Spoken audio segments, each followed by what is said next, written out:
ठरलं तर मग या मालिकेचा 16 नोव्हेंबरचा भाग तुम्ही ऐकत आहात. सुरुवातीला आपण पाहत आहोत सायली मधुभावना तिच्या रूम मध्ये घेऊन आलेली असते. ती मधुभावना म्हणते, हे घर जितकं मोठं आहे ना त्याहीपेक्षा या घरातली माणसांची मनं मोठी आहेत.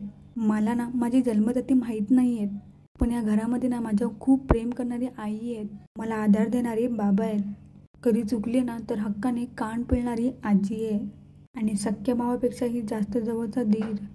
अगं सायली, तू अस्मिताबद्दल विसरलीस. तिच्याबद्दल काहीच वर्णन करणार ना, कारण ती वागतीच मूर्खासारखी. आता मधुभाऊ सायलीला म्हणतात, हे सगळे तुझ्यावर किती प्रेम करतायत हे बघतोय मी. सायली आता मधुभाऊंना म्हणते, ह्या घरातला प्रत्येक क्षण अगदी सणासारखा असतो. मला ना रोज जाणवतं की मी किती नशीबवान आहे. सगळ्यांनी ना मला भरभरून आनंदाने प्रेम दिलंय. आता मधुभाऊ विचारतात, आणि जावई बापूंनी? आता सायली थोडी हसते आणि म्हणते, ते तर माझ्यासाठी या सगळ्यांचं मिश्रण आहे. कधी आई बनून माझ्यावर प्रेम करतात, कधी वडील बनून माझं रक्षण करतात.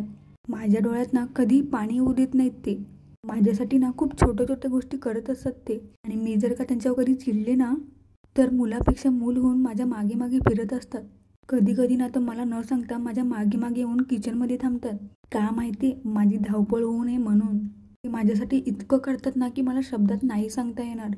मधुभाऊ आता सायलीला म्हणतात, खरं सांगू साऊ, आता ना मला स्वतःसाठी काही नको आहे.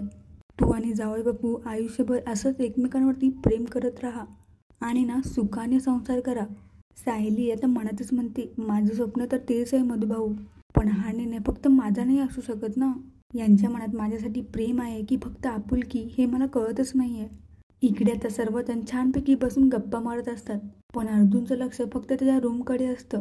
चैतन्य आता अर्जुनच्या जवळ येतो तेव्हा अर्जुन चैतन्याला म्हणतो, कधीपासून वरच आहेत, काय बोलत असतील त्या? मिसेस सायली मधुभाऊंना घर सोडून जाण्याबद्दल काही सांगत नसतील ना? आता हा चैतन्य अर्जुनची गंमत करू लागतो. तो अर्जुनला म्हणतो, सायली वहिनींना तुझ्यावर चिल्ल्यासारख्या वाटत तर होत्या, पण तू मधुभाऊंना घेऊन आलास ना तेव्हा त्यांनी जी काही तुला मिठी मारली ना, अशी मिठी ना फक्त प्रेमात पडलेली मुलगी मारू शकते रे. आता अर्जुन हसतो आणि म्हणतो, खरंच? आता हा चैतन्य पुन्हा एकदा म्हणतो, पण आता ते तुझ्याकडे बघतच नाहीयेत, त्यांचं पूर्ण लक्ष मधुभाऊंकडे आहे. बिचारा अर्जुनला पुन्हा एकदा टेन्शन येतं. बिचारा अर्जुन म्हणतो, म्हणजे आता त्या नक्कीच वर घर सोडून जाण्याबद्दल बोलत असणार. आता हा चैतन्य म्हणतो, पण मला ना तसंही वाटत नाहीये. अर्जुन आता चैतन्यावर चिडतो आणि तो चैतन्याला म्हणतो, अरे तू एक ठरव ना, एकदा म्हणतोस त्यांचं प्रेम आहे, एकदा म्हणतोस मला काही माहित नाही. आता हा चैतन्य म्हणतो, मला ना एक शंका येते, तू जितका सायलीवणीच्या प्रेमात आहेस ना तितकंच जर सायलीवणी पण असेल तर? आता हा अर्जुन लगेच स्वप्न बघू लागतो. आता हा चैतन्य अर्जुनवर हसतो आणि तो अर्जुनला म्हणतो, मी फक्त तुला शंका बोलून दाखवली आणि तू स्वप्न बघायला लागलास. आता अर्जुन चैतन्याला म्हणतो, तू ना नेहमी काहीतरी माझ्या डोक्यात भरवत असतोस आणि मी सुद्धा कन्फ्यूज होतो माहिती. काय चाललं असेल बरं वरती? अर्जुन आता लहान मुलासारखा तोंडात बोट घालतो आणि तो चैतन्याला म्हणत असतो, काय करत असतील त्या, काय बोलत असतील? आता या कल्पनाचं अर्जुनकडे लक्ष जातं आणि ती पूर्णाजीला म्हणते, पूर्णाजी बघताय ना, बायको 5 मिनिटासाठी नजरेच्या आड झाले तर तुमचा ना तो केवढा कासावीस होतोय बघा. आता हा चैतन्य त्याला खुणवत असतो, पण त्या अर्जुनचं लक्ष रूमकडेच असतं.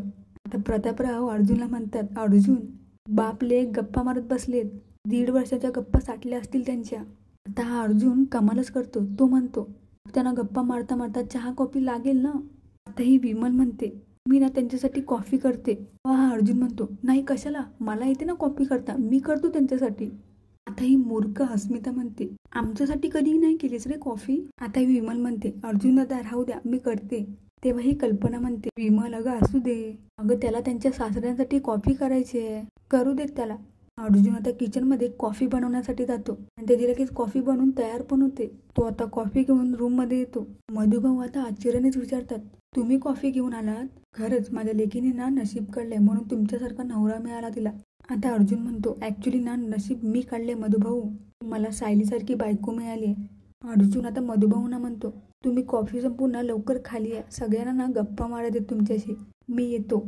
इकडे बिचारे रविराजराव प्रियाचा विचार करत असतात. त्यांना प्रियाने केलेला सगळा प्रकार आठवत असतो. तेव्हा तिथे प्रतिमा येते आणि ती रविराजरावांना म्हणते, सणासुदीचे दिवस आहेत पण आपल्या मुलीच्या मनात आनंद नाहीये. रविराजराव आता प्रतिमाला म्हणतात, हा प्रॉब्लेम ना कसा सोडवायचा ते सुद्धा कळत नाहीये मला.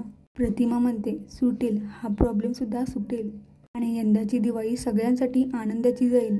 इकडे आता मधुभाऊ सायलीला म्हणत असतात, साऊ बाळा, तू ना नशीब काढलेस, हे घर, इथली माणसं लाख मोलाची आहेत. सायली आता मनातच म्हणते, पण मला अजूनही माहित नाही की हे घर माझं आहे. मधुभाऊ आता सायलीला म्हणतात, साऊ बाळा कुठे हरवलीस तू? सायली आता मधुभाऊंना म्हणते, मी या घरात कधी आली आणि ह्या माणसाने मला कधी आपलंसं करून घेतलं मला कळलंच नाही. आणि मी सुभेदारांबद्दल बोलत बसली ना तर इथेच पहाट होईल. सायली आता मधुभाऊंना झोपायला सांगते आणि ती मधुभाऊंचे पाय चिपू लागते. आणि इकडे बिचारा हा अर्जुन सायलीची वाट बघत असतो. आणि प्रेक्षकांनो, आजचा हा भाग इथे संपला आहे. जर काही व्हिडिओ तुम्हाला आवडली असेल तर व्हिडिओला लाईक नक्की करा आणि अशाच मालिकांचे अपडेट पाहण्यासाठी चॅनलला सबस्क्राईब नक्की करा. धन्यवाद.